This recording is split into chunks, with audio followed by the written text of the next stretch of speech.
Hello, um, my name's Rosie, and for those of you who have been following me for a while, you might have seen that I've been making changes with what I've been offering and how I'm offering things.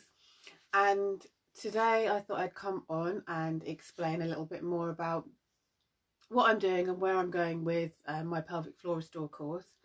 And for those of you who have just joined my page recently, well, welcome. And you've joined at a really exciting time where I'm just starting to create something new and unique and something that's really calls to my heart. So I've worked in the last 11 years since my first child was born in all things baby, pregnancy, birth and postpartum. I started life as a baby yoga teacher. I moved on to antenatal teacher and a baby wearing consultant. And when I was pregnant with, in between, when my little one was about, my first little one was about 2, and being pregnant with my second child, I really became interested in the rituals and celebrations and traditions of pregnancy, birth and postpartum, particularly labyrinths. I discovered that labyrinths played a key part in loads of different societies' traditions during labour, pregnancy, labour and postpartum, and even early motherhood. And I was really drawn to this. I've read lots of books and walked lots of labyrinths and drawn lots of labyrinths, and when I was pregnant with my second child, he was diagnosed with something wrong when I was about 20 weeks pregnant, and I had to work really hard on myself in grieving that I would not have a home birth, and that I would have to have a hospital birth, and also that my baby would have to spend the first at least few days by himself in an incubator. And that was really hard to do, and I had to draw on all the things that I'd been learning in being able to let go of that desire for a home birth, and find all the resources that I had to create a positive birth for myself.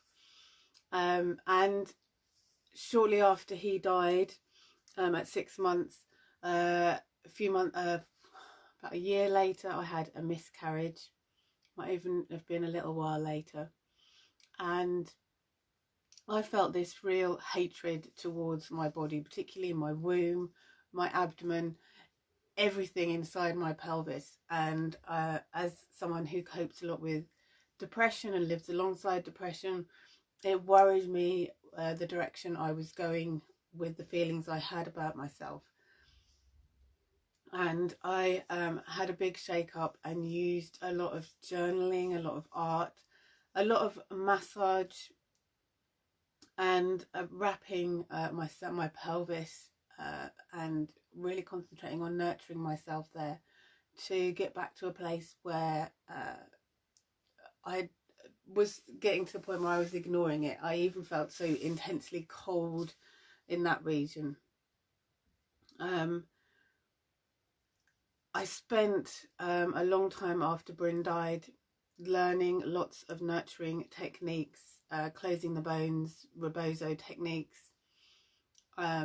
really getting interested in nutrition and essential oils.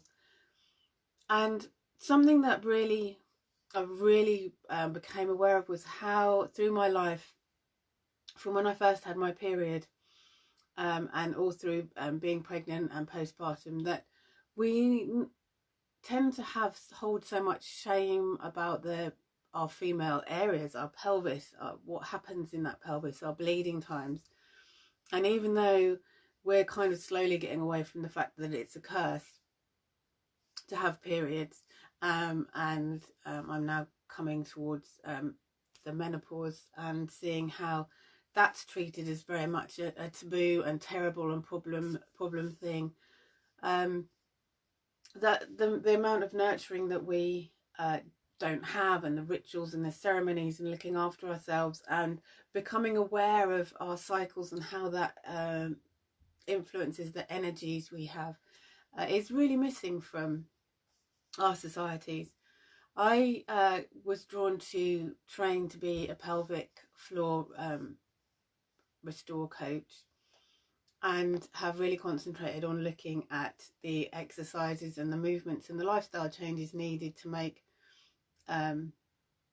restore function to that area.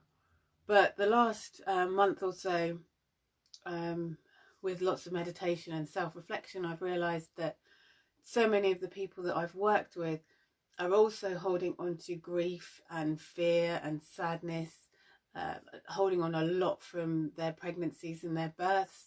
Even, 20 odd years later, they're still holding on to these fears. And I've seen a couple of people who've bought my online course who've said they've just not got round to starting it. And some of them because of the emotions that are held in the pelvic area. And it got me thinking and looking at the the work that I've learned for postpartum, and how that can still be applied many, many years later to start to gain that confidence and love and nurturing and kindness to yourself, and realise that a lot of pelvic floor dysfunction is also caused by stress and tension and anxiety and holding on to things. So I have rewritten,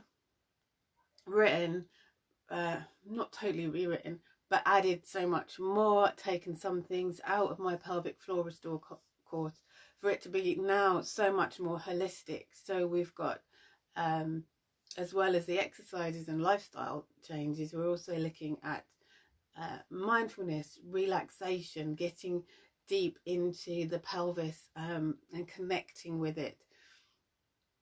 Using body work, so using self-massage on the abdominal area, and learning about wrapping and V-steams, and also looking at artwork. So I use a birth art a lot with pregnancy, and also seen how effective it has been for women who have got older children in coming to terms with letting go of some of the grief or the guilt they have with how they parent, or what happened while they were giving birth.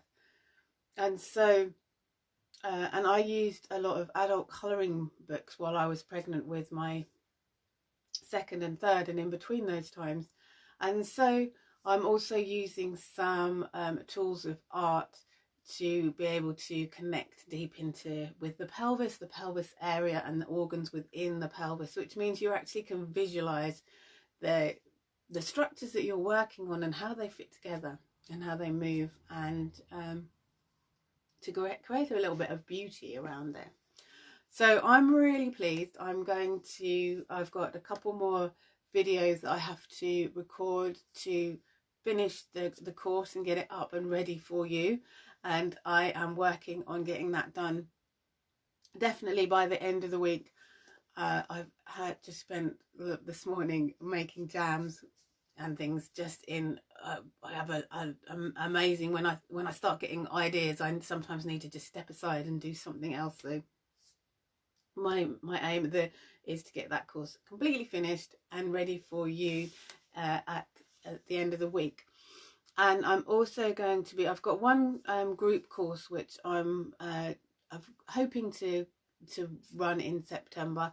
There may be 1 or 2 spaces available for that, I'm not sure, but it is more the basic course. After that, I'm only going to be working with the online course and on a one-to-one basis, just so we can get much deeper when I work with you into the emotions and nurturing needed for restoring function to your pelvic floor.